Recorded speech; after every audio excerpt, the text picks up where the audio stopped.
Hello everyone, আজ সকাল সকাল ঘুম থেকে উঠে ঘরটা ঝাড়ু দিয়ে বাসনগুলো ধুয়ে ফেললাম। ধুয়ে হাত মুখটা ধুয়ে ফ্রেশ হয়ে একবার স্নান সেরে ফেললাম। স্নান টান করে কী করলাম, স্নান করে মাকে বললাম, মা আমি তৈরি হচ্ছি, তুমি অত করে ফুলটা নিয়ে আসো। মা বললো ঠিক আছে, তুমি তৈরি হয়ে নাও, আমি ফুল নিয়ে আসছি। ফুল নিয়ে হলে তুমি পুজোটা দিয়ে চা বানিও। ও ঠিক আছে। মা ফুল নিয়ে এলো, ঠিক আছে তাহলে আমি পুজোটা সেরে ফেলি। ঘরের পুজোটা সেরে মন্দিরে পুজো দিতে চলে গেলাম। ঘরে মন্দিরের দোকানের পুজো হয়ে গেল।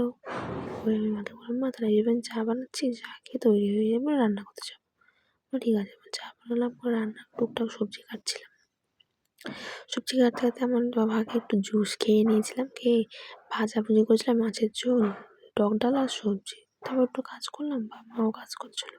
মা একটু কেক খেয়ে যাও। পরে বড়মশাই কাজ থেকে ফুচকা নিয়ে এসেছিলো। একটু ঘরের টুকটাক কাজ করে দুপুরে খাওয়া দাওয়া করে শুয়েছিলাম। বড়মশাই আমার একটু মাথা টিপে দিয়ে সন্ধ্যায় দোকানে উঠে একটু কাজ করছিলাম। মা সন্ধ্যায় চিকেন পকোড়া